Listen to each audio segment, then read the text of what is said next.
Are you familiar with learning and behavioral disability? What about deficits in cognitive functioning? Maybe some of you are familiar. Hello everyone! In this video, we are going to discuss about learning and behavioral disability and deficits in cognitive functioning.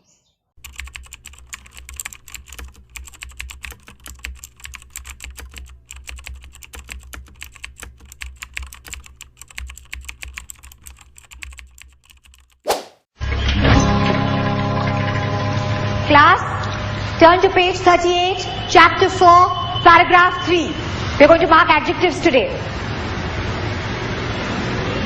That goes for you as well, Ishana Basti. Page 38, chapter 4, paragraph 3. Can I have your attention, Ishan? Ishan!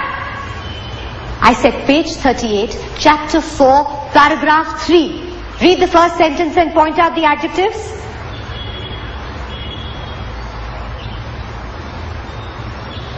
Page 38, Ishan. Adit Lamba, just help the boy. Come on, the rest of you, look into your books. Read the first sentence and tell me what the adjectives are.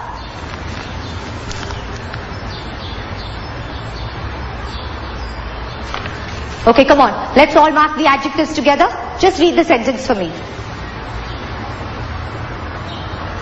Just read the sentence, Ishan. ये तो नाच रहे हैं. Silence. Speak in English. The letters are dancing.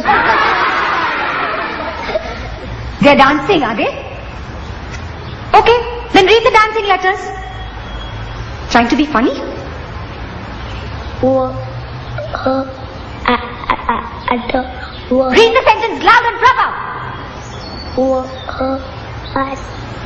I said loud and proper, Ishan. Loud and proper. Loud and proper.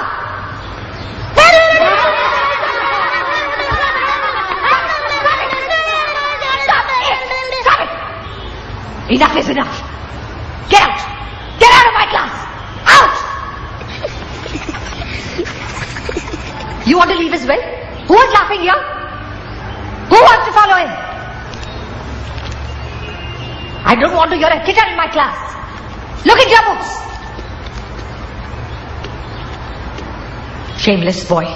Open your books now. Who's going to tell me what the adjectives are? I don't want to stand from this class. A learning and behavioral disability is a reduced intellectual ability and difficulty with everyday activities. It is a disability that impacts a person's ability to effectively recognize, interpret, control, and express fundamental emotions. A brief review of the past studies revealed that etiological factors related to learning and behavioral disabilities fall generally into three groups: organic and biological, genetic, and environmental. Here are some examples of learning and behavioral disabilities. Dyslexia. Dyslexia is a common learning disability that affects a person's ability to read, write, and spell.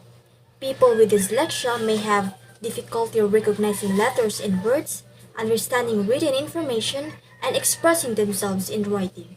Attention Deficit Hyperactivity Disorder or ADHD.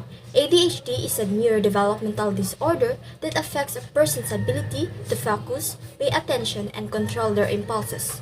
Tourette Syndrome. Tourette Syndrome is a neurological disorder characterized by repetitive involuntary movements and vocalization called tics.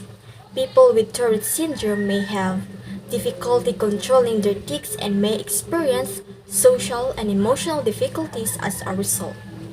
Common signs that a person may have learning disabilities. First, problems in reading and writing. Second, problems with math. Third, poor memory. Fourth, problems paying attention. Fifth, trouble in following directions. And sixth, clumsiness. Seventh, trouble in telling time. And thus, problems staying in organized. Let me introduce to you the most common treatment or intervention for learning disabilities and behavioral disabilities. And these are the following. First, multisensory structured language education. Second, phonics instruction. Third, regular reading and writing practices. Four, assistive technology. And lastly, therapy. While in behavioral disabilities are medication, behavioral therapy, parenting skills training or parent education, lifestyle changes, psychotherapy, and social skills training. When we say cognitive deficit, it is an inclusive term used to describe the impairment of different domains of cognition. Cognitive deficit is not limited to any particular disease or condition but may be one of the manifestations of someone's underlying condition. It is also used interchangeably with cognitive impairment. It might be a short-term condition or a progressive and permanent entity.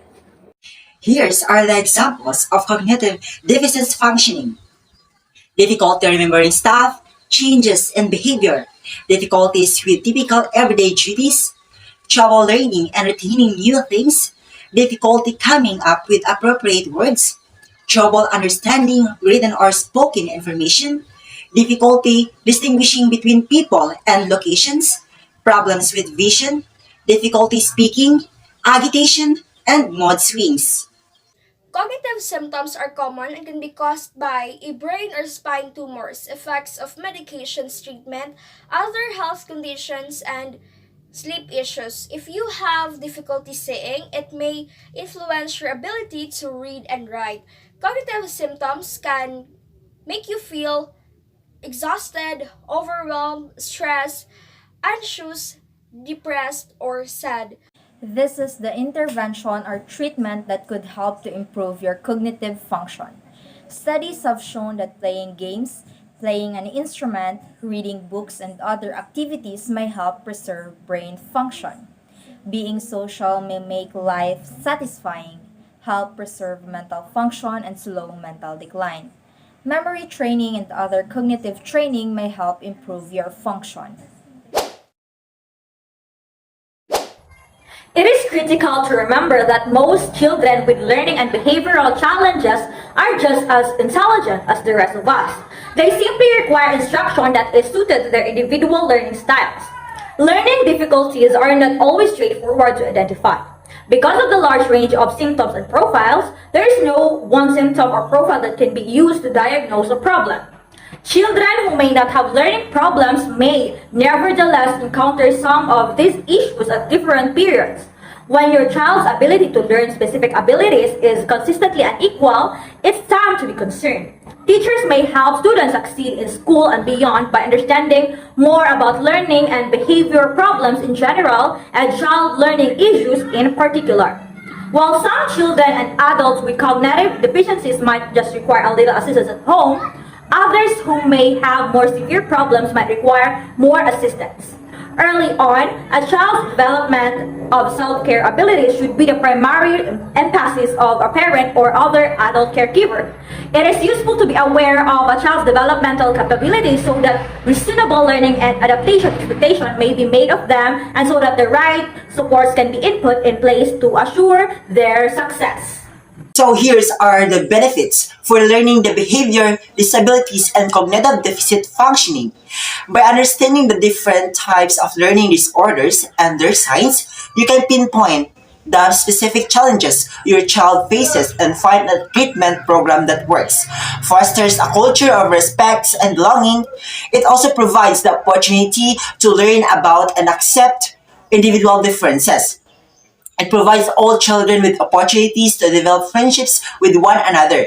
Friendships provide role models and opportunities for growth, raising awareness. Through disability awareness, the misconceptions and stereotypes surrounding those with disabilities can be brought to the forefront.